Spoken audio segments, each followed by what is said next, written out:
اس طرح کی قربانیوں سے ملک بنا تھا. اور جو ہم بڑے ہو رہے تھے سارے ایسٹ پنجاب سے جو لوگ آئے تھے, اور میری اپنی فیملی وہاں سے جب پارٹیشن کے اوپر آزادی پہ یہاں پاکستان آئے تھے, شاید ہی کوئی خاندان تھا جنہوں نے وہ قتل عام نہیں دیکھی.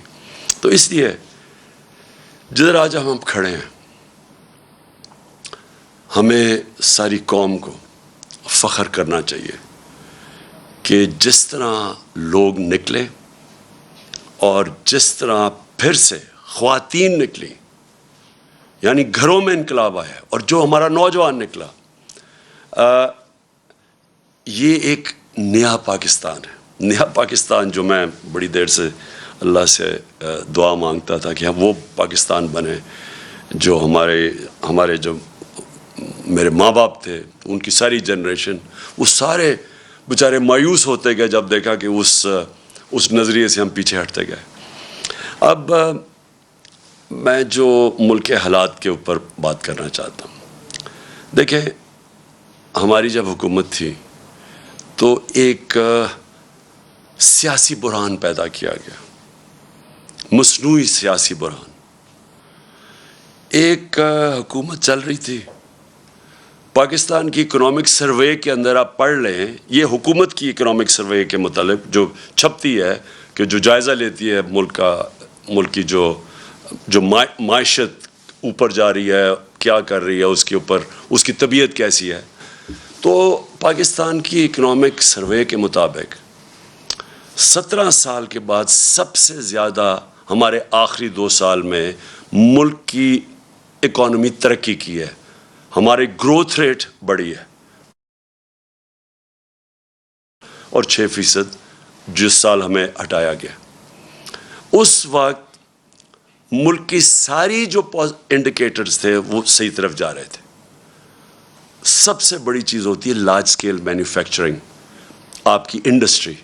جب آپ کی انڈسٹری بڑھتی ہے تو سب سے زیادہ روزگار دیتی ہے. ہم نے ان ساری حکومتوں سے زیادہ کرونا کے باوجود سب سے زیادہ روزگار دیا تھا.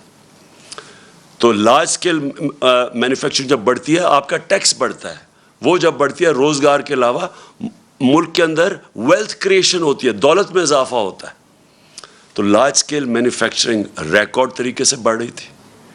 زراعت, جس کے اوپر ہماری 60% آبادی اپنی زراعت کے اوپر ڈپینڈ کرتی ہے, زراعت کے اندر 4 فصلوں کے اندر ریکارڈ 2 سال ریکارڈ پرفارمنسز تھی. کسانوں کے پاس وہ پیسہ گیا جو اتنی سالوں کے بعد کبھی ایسا پیسہ نہیں ٹرانسفر ہوا تھا کسانوں کے پاس.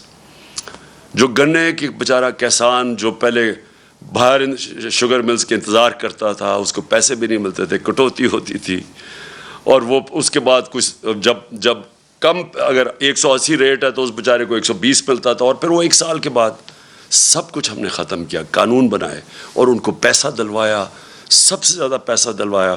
پیسہ گیا دیہاتوں کی طرف, اس کے بعد وہاں خوشحالی آئی, ریکارڈ موٹر سائیکل سیلز ہوئی, اس کا مطلب وہاں پیسہ گیا. تو زراعت بھی صحیح راستے پہ تھی, ہماری انڈسٹری بھی صحیح راستے پہ بڑھ رہی تھی. ٹیکسٹائل کے اندر سارے ریکارڈ ٹوٹ گئے. فیصل آباد کے اندر مزدور نہیں ملتے تھے ٹیکسٹائل کے لیے, انڈسٹری کے لیے. تو اس دور کے اندر جب ہماری ایکسپورٹس بھی ریکارڈ ہو گئیں, ہماری ریمیٹنسز بھی ریکارڈ ہو گئیں, یعنی سب پاکستان کی تاریخ میں سب سے زیادہ ملک میں ڈالرز آ رہے تھے. اور اس وقت جب آئی ٹی, دیکھیں فیوچر اس ملک کا ٹیکنالوجی میں, آئی ٹی میں, ہم نے جو ان کو آئی ٹی کی انڈسٹری کی مدد کی, 2 سالوں میں 75% ہماری ایکسپورٹس بڑھی, اور ہم صحیح راستے پہ نکل گئے تھے. تو اس دور میں جب ایک ملک صحیح طرف کیا چلا گیا تھا, اور آئی ایم ایف, یہ یاد رکھیں, آج کہتے ہیں جی ہم آئی ایم ایف کے مجبور ہیں, ہم 2.5 سال آئی ایم ایف کے ساتھ تھے, ہم بھی مجبور تھے آئی ایم ایف کے پروگرام میں ہوتے ہوئے. اور اب انہوں نے کہا نا جی عالمی مہنگائی ہوئی, عالمی مہنگائی تو پچھلی گرمیوں سے شروع ہو گئی تھی. ہم جب کہتے تھے عالمی مہنگائی ہے تو یہ کہتے تھے مہنگائی مارچ کریں گے. تو جب ساری چیزیں پازیٹیو جا رہی تھیں, اور اس کے باوجود کہ ہم آئی ایم ایف میں بھی تھے, اس کے باوجود جب ہم وہ پاکستان کو فلاحی ریاست کی طرف لے کے جا رہے تھے جو پاکستان کا نظریہ تھا, اسلامی فلاحی ریاست, ہم نے پہلی دفعہ ہیلتھ کارڈ کبھی سنا ہے کہ کسی بھی مڈل انکم گروپ, غریب کو تو چھوڑے, جو اپنے سارے خاندانوں کو ایک ہیلتھ انشورنس دے رہا ہے 10 لاکھ روپے کی, کہیں بھی جا کے اپنا علاج کروا سکیں. احساس پروگرام ہمارا انٹرنیشنلی اکنالج ہوا, جو غربت کم کرنے کے لیے پروگرام تھا. انٹرنیشنلی اکنالج کیسے ہوا کہ اسٹینفورڈ یونیورسٹی کی ریسرچ, انہوں نے ریسرچ کر کے فیصلہ کیا کہ پاکستان کو احساس پروگرام فلاحی ریاست کی طرف لے کے جا رہا تھا. کامیاب پاکستان تھا. سستے قرضے نچلے 20 لاکھ خاندانوں کو دے رہے تھے تاکہ ہنر اب سیکھ سکیں, تاکہ وہ دکانیں کھول سکیں, کسان پیسہ لگا سکیں. سود کے بغیر قرضے دے رہے تھے گھر بنانے کے لیے. پھر پوری ایک ہاؤسنگ کا ہمارا پورا انسینٹیوائز کر رہے تھے, بینک پیسے دیں, کم سود کے اوپر لوگ گھر بنائیں, جتنا کرائے دیتے تھے اسی کرائے کے اوپر قسطیں پے کر کے اپنا گھر بنا لیں. یہ ساری چیزیں چل رہی تھیں. اس وقت سازش کر کے ہماری حکومت گرائی گئی, اور جب ہماری حکومت جب گرانے جا رہے تھے تو میں نے اور شوکت ترین نے پوری کوشش کی آگاہ کرنے کے لیے کہ یہ جو آج حالات ہیں انٹرنیشنل, جدھر ایک عالمی مہنگائی آئی ہوئی ہے جس کو کہتے ہیں کموڈٹی سپر سائیکل, اور اس کے علاوہ جو اس ملک کے اندر, جو ہمارے ملک کے اندر جو حالات ہیں اس وقت, اگر یہ گورنمنٹ گرائی گئی تو جب سیاسی اگر بحران آیا تو معیشت نہیں سنبھالی جائے گی. ہم نے یہ آگاہ کیا, وہ لوگ جو روک سکتے تھے اس کو, کہ معیشت نہیں سنبھالی جائے گی. اور خاص طور پہ ان لوگوں سے آپ ذرا ان کا ٹریک ریکارڈ دیکھیں, یہ کب انہوں نے ہماری ملک کی معیشت ٹھیک کی ہے. اور سب سے بڑی انڈیکیشن ہوتا ہے جب آپ ایک ملک کی معیشت کو ٹھیک کرتے ہیں تو آپ کی ایکسپورٹس بڑھتی ہیں, جس سے ڈالرز ملک میں آتے ہیں, جس سے ویلتھ کریشن ہوتی ہے. ان کے پچھلے 5 سال تو ایکسپورٹس بڑھی نہیں, جو یہ نون لیگ کے 5 سال تھے. ان کے جو دوسرے دور میں جو 97 سے 99 تک تھا, تب بھی کوئی ان کی ایکسپورٹس کے اندر اضافہ نہیں تھا. دونوں دفعہ انہوں نے اتنے بڑے بیرونی خسارے چھوڑ کے گئے, تو ان سے تو بڑھنی نہیں تھی. اور ہمیں پتہ تھا کہ کیوں آنا چاہتے ہیں, اور وہ واضح ہو گیا. آتے ساتھ ہی انہوں نے اپنے کرپشن کے کیسز معاف کروانے کی کوشش کی. وہ اسمبلی سے بل پاس کروا دیا ہے, جو انشاءاللہ میں کل سپریم کورٹ میں چیلنج کر رہا ہوں کہ 1100 ارب روپے کے, جب آپ اس کو ایگزامن کریں, 1100 ارب روپے کا جو پیسہ اس ملک کا چوری ہوا ہے, جو یہ لوگ جو اسمبلی میں بیٹھے ہوئے ہیں ان کا معاف ہونے جا رہا ہے. اور اس لیے وہ آئے تھے, کیسز اپنے ختم کروا رہے ہیں. FIA کا کیس جو شہباز شریف کے اوپر اوپن اینڈ شٹ کیس, اس کے اور اس کے بیٹے کے اوپر 16 ارب روپے, وہ معاف کروانے جا رہے تھے. تو یہ ہونا ہی تھا جو ہوا ہے. اور آج ہم کدھر کھڑے ہیں؟ آج بلومبرگ, جو اب ایک انٹرنیشنل ادارہ ہے, سب اکانومسٹ جانتے ہیں, اس انٹرنیشنل ادارے کے مطابق آج پاکستان 4تھے نمبر پہ ہے وہ ملک جو ڈیفالٹ کرنے جا رہا ہے. ڈیفالٹ کا مطلب کہ ہمارے پاس, ہم بینکرپٹ ہونے جا رہے ہیں, ملک کا دیوالیہ نکلنے جا رہا ہے. جس طرح سری لنکا جو نمبر 1 پہ ہے, جس طرح سری لنکا کا حال ہے, اب ہم 4تھے نمبر پہ آ گئے. یہ اور موڈیز نے پاکستان کی نیگیٹو ریٹنگ کر دی ہے. موڈیز ہے جو ادارہ فیصلے کرتا ہے کہ ملک کے قرضے دینے کی اس کی کیا قابلیت ہے, قرضے واپس کرنے کی کیا قابلیت ہے. ہم جب تھے انہوں نے نیگیٹو سے اس کو پازیٹیو کیا تھا, آج وہ پھر نیگیٹو پہ چلی گئی ہے. اس کا مطلب کہ ہمیں قرضے بھی ملیں گے تو بہت مہنگے قرضے ملیں گے, اور وہ بھی ہمارے جو بانڈز ہیں ان کی اب قیمت دیکھیں کدھر سے کدھر گئی ہے. یعنی کس قیمت کے اوپر پاکستان کو اب قرضہ ملے گا. مجھے جو سب سے زیادہ خطرہ ہے وہ واپڈا کا ہے. واپڈا خود قرضے لیتی تھی باہر یہ ڈیمز بنانے کے لیے, آج اس کی ریٹنگ نیچے گر گئی ہے. اس کا مطلب واپڈا کو باہر سے قرضے نہیں ملیں گے, اور یہ جو اتنی 50 سال کے بعد ڈیمز بنانے جا رہے تھے. تو آج یہ جو سارا معاشی بحران ہے, اس کی وجہ تھی یہ سیاسی بحران جو ان کی سازش کی وجہ سے آیا تھا. اور مجھے کوئی چیز نہیں نظر آ رہی کہ اب یہ اس کو کیسے روک سکتے ہیں. آپ یہ سوچیں کہ ریزروز ہمارے آدھے ہو گئے جب سے یہ آئے ہیں, جب سے یہ سیاسی بحران شروع کیا تھا اس سے اب آدھے ریزروز ہیں جو فارن ایکسچینج. روپیہ ہمارا گر کے تقریباً 28 روپے گر چکا ہے. اور سب سے خطرناک چیز یہ ہے کہ IMF کی اگریمنٹ کے کہ سائن ہونے لگی ہے، روپے کو تو مضبوط ہونا چاہیے تھا، وہ مزید اور 10 روپیہ گر گیا. تو آگے اگر جس طرح کے حالات ہیں، آگے اگر اب ہم نے اب سبق نہ سیکھا اور یہ نہ سمجھا کہ جب تک سیاسی سٹیبلٹی، جب تک سیاسی بحران ختم نہیں ہوگا، یہ معیشت اب اور مزید نیچے جائے گی، اور مجھے خطرہ ہے کہ ادھر ہی نہ پہنچ جائے کہ سب کے ہاتھ سے ہی نکل جائے. اس لیے ایک ہی راستہ ہے اب آگے، اور وہ ایک راستہ ہے صاف اور شفاف الیکشنز کروانے کا. اور میں آج اپنی قوم کے سامنے جو چیز رکھنا چاہتا ہوں، جس طرح کا انہوں نے پنجاب میں الیکشن کروایا، ایسا اگر الیکشن کروانا ہے، اور اگر یہ اسی طرح کے آگے الیکشن کروانے ہیں، میں آپ کو یقین دلاتا ہوں کہ اس سے بحران بڑھے گا، کم نہیں ہوگا. ہر بار استعمال کیا گیا ہمیں الیکشن ہرانے کا. ساری جتنی پنجاب کی حکومت کے پاس جتنے بھی طریقے تھے ہمیں الیکشن ہرانے کے، انہوں نے سارے استعمال کیے.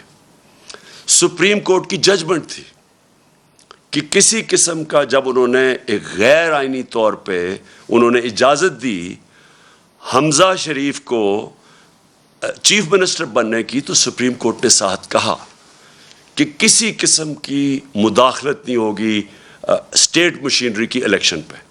انہوں نے ہر قسم کی مداخلت کی.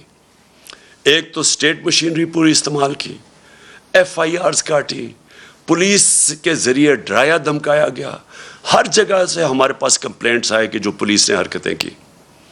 کئی جگہ تھے ایسے پولیس آفیسرز، تو وہ میں آج داد دوں گا، وہ اس کے باوجود کہ ان کے اوپر پریشر ڈالا گیا کہ مدد کریں ان کو جتانے کی نون لیگ کو، اس کے باوجود انہوں نے ریزسٹ کیا. ان کو میں سلام کرتا ہوں. لیکن میرے ایک وہ یاد ہے مجھے، جس پولیس آفیسر نے صرف یہی نہیں کہ انہوں نے مداخلت کی، وہ بلکہ نون لیگ کے جالے بن کے انہوں نے ہمارے خلاف ایکٹیویٹی کی. ہمیں ایک یاد ہے. سپریم کورٹ کی یہ وائلیشن تھی، کنٹیمپٹ تھا سپریم کورٹ نے جو ان کو کہا تھا کہ انہوں نے کسی قسم کی، کیونکہ یہ عارضی چیف منسٹر، یہ کیئر ٹیکر ٹائپ تھا، اس کا کام ہی نہیں تھا حمزہ شریف کا کہ جس طرح استعمال کرتا پولیس کو. لیکن مجھے جو سب سے زیادہ جو افسوس ہے وہ یہ چیف الیکشن کمشنر کے اوپر ہے. چیف الیکشن کمشنر نے جو بددیانت داری کی ہے، ایک تو اہلیت بھی اس کے اندر نہیں ہے. 40 لاکھ لوگوں کو انہوں نے ان کو پتہ چلا کہ جی وہ کوئی کمپیوٹر مسٹیک ہوئی اور مر گئے. کہیں دنیا کے اندر اور اگر یہ ہوتا 40 لاکھ ووٹر مر جاتے، اس کو ریزائن کرنا پڑتا. لیکن اس کے علاوہ اس نے پوری طرح شرکت کی نون لیگ کو جتانے کے لیے. ہم 8 ہمارے پاس کیسز ہیں، 8 کیسز ہیں جو ہم الیکشن کمیشن کے پاس گئے، اور وہ جائز کیسز لے کے اس کے پاس گئے، اس نے ریجیکٹ کر دیے. ہم پھر عدالت میں گئے، اور 8 دفعہ عدالت نے ہمارے ساتھ کھڑے ہو کے ان کو اوور رول کیا، الیکشن کمیشن کو. جس کا مطلب کہ الیکشن کمیشن نے جان کے ہمارے خلاف ججمنٹ دی تھی. اس الیکشن کمشنر کے اوپر ہمیں کوئی اعتماد نہیں ہے. انہوں نے الیکشن کروایا سینٹ کا، سپریم کورٹ نے اجازت دی کہ آپ سینٹ کے ووٹ کو ویریفائی کریں. اس الیکشن کمیشن کو اور ساری پولیٹیکل پارٹیز کو پتہ ہے کہ 30 سال سے سینٹ کے سیکرٹ بیلٹ کے اوپر پیسہ چلتا ہے. میں نے پوری کوشش کی، ہم ہی سپریم کورٹ کے پاس گئے، اور سپریم کورٹ نے اس کو روکنے کے لیے اجازت دی کہ ہاں آپ ووٹ کو ویریفائی کر سکتے ہیں. اس الیکشن کمیشن نے اس کو اوور رول کیا، اور اس کے بعد جو الیکشن ہوا، جو پچھلے سینٹ الیکشن میں پیسہ چلا ہے، پاکستان کی تاریخ میں اتنا پیسہ نہیں چلا. یوسف رضا گیلانی کا بھائی بیٹا پکڑا گیا پیسے دیتے ہوئے. اسی الیکشن کمیشن نے اس کو انویسٹیگیٹ کیا. 1.25 سال ہو گیا، کوئی ایکشن نہیں لیا اس نے. یعنی کسی اور دنیا کے اندر ایک الیکشن کمشنر جس کا کام ہے، اس کا مینڈیٹ ہے فری اینڈ فیئر الیکشن، وہ جب دیکھتا پکڑا گیا کوئی الیکشن کی چوری کرتے ہوئے، پیسے دے کے، رشوت، کوئی ایکشن نہیں لیا. جس کی وجہ سے کھلے عام تصویریں آئی ہیں کہ الیکشن کے اندر پیسہ چل رہا تھا. خریدے جا رہے تھے ووٹ، خانے وال کے اندر تصویریں آئی ہیں، پیسے دے رہے ہیں، ابھی اس الیکشن کے اندر کھلے پیسے دے رہے ہیں. یہ وائلیشن ہے. یہ الیکشن، یہ ساری جو الیکشن کمیشن کے اندر جو قوانین ہے، آپ پیسے دے کے ووٹ نہیں خرید سکتے، رشوت نہیں آپ دے سکتے. کسی کو ڈر ہی نہیں تھا، کیونکہ اس نے کبھی روکا ہی کسی کو نہیں، کیونکہ یہ صرف روکتا تھا تحریک انصاف کو. اس کے سارے فیصلے ہمارے خلاف گئے ہیں اور یہ ان کو مدد کرتا تھا. اب سندھ کے اندر لوکل گورنمنٹ الیکشن ہوا ہے، کبھی الیکشن کمیشن نے کوشش کیا پتہ چلوانے کے لیے کہ Sindh election, local government election میں 15% کینڈیڈیٹ سے ٹکٹ ان اپوز جیت گئی پیپلز پارٹی؟ کبھی پتہ چلوایا؟ ڈسکا کا الیکشن ہوا، وقت تقریباً 400 پولنگ سٹیشن میں صرف 20 پولنگ سٹیشنز کے اوپر آر او نے کہا کہ بے ضابطے ہوئی ہیں. اس نے سارا الیکشن کھول دیا پی ٹی آئی کے اگینسٹ، ہمارے اگینسٹ، جو ہمیں ہروایا اس نے. تو جب لوکل گورنمنٹ الیکشن سندھ کا ہوا ہے، 15% لوگوں نے الیکشن پہ کھڑے ہی نہیں ہوئے. پتہ چلوایا کیوں؟ اور جب پتہ چلوائیں گے، پیپلز پارٹی یہ حکومت نے پوری پولیس کا استعمال کیا. پتہ چلوائیں کتنوں کے اوپر ایف آئی آرز کاٹی انہوں نے، اور پتہ چلوائیں کہ کیوں سندھ کا الیکشن کمیشن نے، جو ان کا سندھ کا الیکشن کمیشن، کیوں نہیں وہ بولا؟ کیونکہ وہ سندھ گورنمنٹ کا نوکر ہے. وہ دونوں جگہ سے پیسے لے رہا ہے، سندھ گورنمنٹ سے بھی لے رہا ہے، الیکشن کمیشن سے بھی لے رہا ہے. اس کا کورٹ پڑا ہوا ہے، اس کا کیس پڑا ہوا ہے سپریم کورٹ میں، جو سنا ہی نہیں جا رہا. تو کیا وجہ ہے کہ یہ اتنی بڑی الیکشن کے اندر جو اوپنلی دھاندلیاں ہوتی ہیں اس کو فکر ہی نہیں ہے؟ صرف تحریک انصاف ڈسکا کے اوپر وہ کھڑا ہو گیا کہ جی بڑا اس نے کوئی انصاف دینا. یہ اس الیکشن کے اندر اس الیکشن کمیشن نے ہر حربہ استعمال کیا ہمیں ہرانے کا. ہم آج جیتے ہیں تو اس کے باوجود، ہم جیتے ہیں تو اسٹیٹ مشینری جو انہوں نے استعمال کی اس کے باوجود جیتے ہیں. ہم جیتے اس لیے ہیں کہ پاکستان کے ووٹر جس طرح نکلا ہے، جنرل الیکشن میں ایسا ووٹر نہیں نکلا جو کہ اس بائی الیکشن میں نکلا ہے. میں 26 سال سے جلسے کر رہا ہوں. میری تو کوئی الیکٹیبل نہ تھا، نہ میری کوئی فیملی تھی پالیٹکس میں. میں تو شروعات تھوڑے سے لوگوں سے، اور آہستہ آہستہ پبلک میں جا کے بیداری پیدا کر کے، اور ایک دن 14-15 سال کے بعد دن ایسا آیا کہ لوگوں نے میری بات سننی شروع کر دی. باتیں یہی میں کہہ رہا ہوں، پاکستان کا مطلب کیا، لا الہ الا اللہ، یہ میں 26 سال سے کہہ رہا ہوں، یہ کوئی نئی بات نہیں کر رہا. لیکن ایک وقت آیا کہ اللہ نے لوگوں کے دلوں میں ڈال دیا اور میری پارٹی کھڑی ہونی شروع ہوئی، اور میں نے ساری پالیٹکس کی پبلک کو ساتھ ملا کے. کبھی 26 سال میں نے کبھی اس طرح کی بیداری نہیں دیکھی. میں نے کبھی اپنی قوم میں ایسا شعور نہیں دیکھا جو میں نے اس بائی الیکشن ان 3 مہینے میں دیکھا. جب مجھے سازش کے تحت 9 اپریل کو جب میں پرائم منسٹر ہاؤس سے نکلا اپنی ڈائری پکڑ کے، تو میرے مخالفین سب کا، جنہوں نے سازش کی، ان کا خیال تھا کہ اب مٹھائیاں بنٹے گی اور ساری دنیا اس کو برا بھلا کہے گی. میڈیا کا پورا ایک گروپ ساتھ ملا ہوا تھا ان کے، اور ان میڈیا نے پوری کیمپین چلائی اس کے اگینسٹ. میں پھر سلام کرتا ہوں وہ میڈیا جو اس کے باوجود کھڑا رائے حق پہ، سچ پہ. کیمپین چلائی گئی. انہوں نے پہلے بلیک آؤٹ کروایا ہمارا، اور پھر ان ساروں نے آ کے میرے پر کیسز بنانے شروع کر دیے.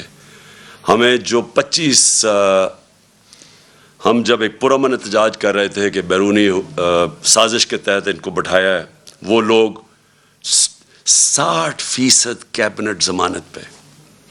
شہباز شریف اور اس کا بیٹے کو سزا ہونے لگی تھی ایف آئی اے کیس میں. کبھی کوئی تصور کر سکتا ہے کہ الیکشن کمیشن اجازت دے دے ان لوگوں کو الیکشن لڑنے کی؟ عموماً ساری دنیا میں الیکشن کمیشن، اگر آپ کے اوپر آپ انڈر ٹرائل ہوں، آپ کے اوپر اربوں روپے کے کرپشن کے کیسز ہوں، تو عموماً الیکشن کمیشن کہتی ہے کہ پہلے اپنے آپ کو کلیئر کرو اور پھر آ کے الیکشن لڑو. یہاں الیکشن لڑا رہے تھے اپنے آپ کو کلیئر کرنے کے لیے کرپشن سے. یہ کبھی دنیا میں ایسے نہیں ہوا کہ آپ پہلے الیکشن لڑے، آپ اقتدار میں، اور پھر اپنے کیسز ختم کر دیں، یعنی خود ہی ملزم ہی قاضی بن جائے. یہ الیکشن کمیشن نے اجازت دی تھی ان کو. یہ لوگ آ کے اوپر بیٹھے. 25 مئی کو میں کبھی نہیں بھولوں گا. قوم نکلی، ساری قوم نکلی ان کے خلاف، جو انہوں نے یہ ہمارے ملک سے ظلم کیا. اور انہوں نے ان لوگوں کے اوپر جس طرح کا تشدد کیا وہ پولیس والوں نے جو کیا پنجاب کے اندر, جو, اور ایک ایک پولیس والا مجھے یاد ہے, انہوں نے جو کیا پنجاب میں, یہ جو رانا ثناء اللہ اور شہباز شریف نے یہ جو جہاں ظلم کیا اسلام آباد میں, اور ان کو شرم نہیں آئی کہ وہاں فیملیز نظر آ رہی ہیں اور ان کے اوپر یہ ٹیئر گیسنگ کر رہے ہیں, اور صرف اس لیے ڈر لگے, خوف پھیلانے کے لیے کہ ہم ان کو اتنا خوف پھیلائیں گے کہ یہ چپ کر کے بیٹھ جائیں گے, کیونکہ یہ بھیڑ بکری ہیں. یہ آپ کو انسان نہیں سمجھتے, یہ قوم کو بھیڑ بکریاں سمجھتی ہیں کہ جو مرضی آ کے فیتے کاٹ لو اور شہباز شریف ادھر بھاگ جائے تو سمجھے کہ جی لوگ بیوقوف مان جائیں گے. تھوڑی دیر کے لیے سب کو آپ پاگل بنا سکتے ہیں. سارا وقت کوئی بھی انسان نہیں آیا جو کہ سب لوگوں کو پاگل بنا سکے, اور یہ واضح ہو گیا جس طرح پبلک نکلی ہے. انہوں نے ڈرانے کی کوشش کی, لوگوں نے اپنی جو خوف کا جو بت ہے اس کو توڑ دیا, پبلک نکلا ہی باہر, اور پبلک نے ہر چیز, انہوں نے ووٹس پھینکی ہوئی تھی لوگوں کو, فیملی تو ایک فیملی کا ادھر ووٹ ہے دوسرا کا وہاں باہر, یعنی جو انہوں نے یہ الیکشن کمیشن نے حرکت کرنی تھی سب کر دی. اس کے باوجود عوام نے ان کو شکست دی. اور میں وہ جو 25 مئی کو جو قوم کھڑی ہوئی ہے اس دن, اور جو انہوں نے برداشت کیا اور اس کے بعد بار بار نکلتی رہی ہے, کبھی اتنے بڑے جلسے نہیں ہوئے, اس سے یہ ثابت ہو گیا جو میں آج شروع کی تھی اپنی تقریر کہ میں اس لیے آج بڑا خوش ہوں کہ میری قوم آج قوم بننے جا رہی ہے.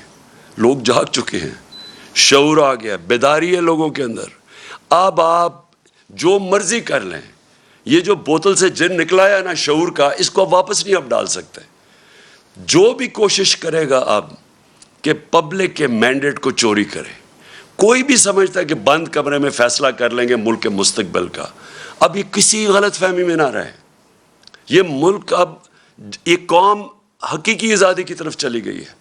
یہ جو ساری کیمپین تھی یہ لوگوں نے اس لیے نہیں کی کہ جی کوئی بائی الیکشن ہو رہا ہے, لوگ اپنی حقیقی آزادی کے لیے نکلے ہوئے تھے. جو میں نے آج جب جذبہ دیکھا ہے 26 سال کی پولیٹکس میں, میں نے کبھی اس قوم میں وہ جذبہ نہیں دیکھا. میں نے ایسے نہیں لوگوں کو نکلتے دیکھا. اور میں اس لیے کہہ رہا ہوں کہ اب 2 ہی راستے رہ گئے. جو بھی اب کوشش کرے گا نا کہ ان کا مینڈیٹ چوری کرنے کے لیے, وہ خود جس طرح یہ انہوں نے شکست ہوئی ہے نون لیگ کو, ان کو شکست ہو جائے گی. ایک راستہ ہے اب قوم کا, اور وہ راستہ ہے صاف اور شفاف الیکشنز. جو اس کے علاوہ میں بار بار کہہ رہا ہوں, اور میں جب مجھے انہوں نے ہٹایا وہاں سے, جب ہٹانے کی کوشش کر رہے تھے تو میں نے, آپ کو پتہ ہے کہ میں نے الیکشنز اناؤنس کر دیے تھے, لیکن پھر وہ ہماری عدالتوں نے اس کو اوور ٹرن کر دیا. میں ابھی بھی سمجھتا ہوں کہ ملک کے لیے وہ بہترین فیصلہ تھا.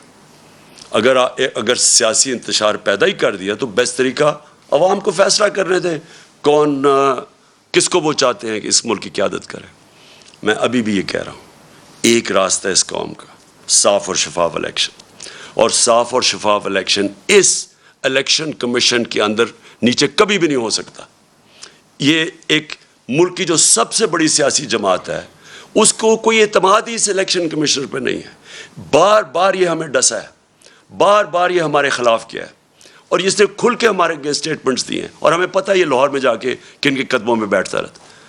میں یہ اس الیکشن کمیشنر کو آج کہوں گا کہ آپ کے پاس راستہ ہے, آپ ریزائن کریں. ایک ہی آپ کے لیے طریقہ ہے. آپ ہو ہی نہیں سکتا کہ جب میچ کھیلنے جا رہے ہیں, 2 ٹیمیں ہیں, ایک ٹیم کہتی ہے مجھے امپائر پہ اعتماد ہی نہیں ہے. کرکٹ میں بھی جب ہم میچ کھیلنے جاتے تھے ہم کہتے تھے ایک امپائر پہ اعتماد نہیں, اس امپائر کو ہٹایا جاتا تھا. ہمیں اعتماد ہی نہیں ہے اس کے اوپر, اور یہ ہمارے اوپر مسلط ہوا ہے. اور دوسری چیز, جج ہے, یہ امپائر الیکشن کے جج بھی ہے, جج کا کام کر رہے ہیں نا, 2 جو کمپیٹ کر رہے ہیں, جج نے فیصلہ کرنا ہے.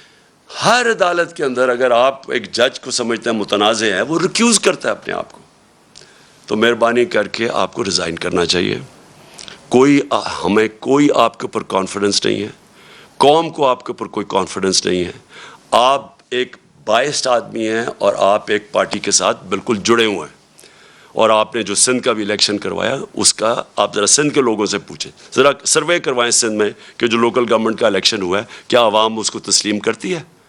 اس لیے میں آخر میں اللہ کا شکر پھر سے کرتا ہوں. اپنے نبی صلی اللہ علیہ وسلم کا ہمارے اوپر نظر ہے, ہم ان کی امت ہیں. میں اپنی عوام کا, خاص طور پہ پھر سے اپنے نوجوانوں کا, اپنی خواتین کا, ان کا سب میں شکر ادا کرتا ہوں, شکریہ ادا کرتا ہوں جس طرح وہ جس تعداد میں نکلے. اور میں اس میڈیا کا بھی شکر ادا کرتا ہوں, شکریہ ادا کرتا ہوں جنہوں نے ہر پریشر کے باوجود انہوں نے ہماری سپورٹ کی. انہوں نے ہماری سپورٹ کیا کی, انہوں نے ہمیں بلیک آؤٹ نہیں کیا, ہمیں موقع دیا اپنا موقف رکھنے کا. اور مجھے پتہ ہے کہ کس طرح کے پریشرز تھے. اب پاکستان کو آگے بڑھنا چاہیے. ہمارے سامنے بڑے چیلنجز ہیں جو سازش کے تحت ملک کو ڈی سٹیبلائز کر دیا اور معیشت جو نیچے جا رہی ہے, عوام مہنگائی میں پس گئی ہے. آج حالات دیکھیں کہ آج جو پٹرول اور ڈیزل ہے اس کی قیمت دیکھیں کہ انہوں نے 18 روپے پیٹرول کم کیا ہے اور 35 روپے ڈیزل کم کیا, اور پہلے ڈیزل کو 130 روپے بڑھا دیا اور پٹرول کو 100 روپیہ بڑھا دیا. انٹرنیشنل مارکیٹ کے اندر آج جب ہم گئے تھے تو تیل بک رہا تھا 103 روپے, 103 ڈالر پہ بک رہا تھا تیل. آج وہ 95 پہ پہنچ گیا. تو ان کو نیچے کرنا چاہیے, اس وقت بھی لوگوں کے اوپر کم بوجھ ڈالنا چاہیے. لیکن معیشت تب ٹھیک ہوگی جب یہاں سیاسی سٹیبلٹی آئے گی, استحکام ہوگا. اور اس لیے میں آج ساری اپنی قوم کو اپیل کرتا ہوں کہ ہم سب کو اب ایک ہی طرف دیکھنا چاہیے کہ کیسے ہم اس ملک میں صاف اور شفاف الیکشن کروا کے اس ملک کو اب اٹھا سکتے ہیں, ڈیولپمنٹ کی طرف لے سکتے ہیں. میرا جو تجربہ ہوا ہے 3.5 سال میں, ایک دفعہ سیاسی سٹیبلٹی آ جائے ملک میں, سیاسی استحکام آ جائے, یہ ملک کے اندر اتنا بڑا پوٹینشیل ہے بڑھنے کا. اور سب سے بڑا آخر میں کہہ بھی دوں جو پوٹینشیل ہے, دیکھیں ہماری ایکسپورٹس بڑھنے میں ہمارا سب سے مسئلہ کیا ہے کہ ہمارے ڈالر کم ہو جاتے ہیں. ہم بڑھنے لگتے ہیں اکانومی کیونکہ ہم نے کبھی ایکسپورٹس پہ توجہ نہیں دی, ڈالر کم ہونے شروع ہو جاتے ہیں, ہمیں IMF کے پاس جانا پڑتا ہے. لیکن ہمارا اتنا بڑا اثاثہ بیٹھا ہوا ہے باہر, بیرون ملک پاکستانی, یہ ہمارا بہت بڑا اثاثہ ہے. ہم جیسے جیسے یہاں سیاسی استحکام آتا جائے گا, سٹیبلٹی آتی جائے گی, یہ لوگ انویسٹ کریں گے پاکستان میں. یہ تب تک نہیں انویسٹ کریں گے جب تک یہ ملک کے اندر یہ جو بحران رہے گا سیاسی. یہ ہے ہمارا اثاثہ. ان کا پیسہ لانے کے لیے, ڈالرز لانے کے لیے ہمیں پولیٹیکل سٹیبلٹی چاہیے. اس کے لیے ہمیں صاف اور شفاف الیکشنز چاہیے. پاکستان پائندہ باد.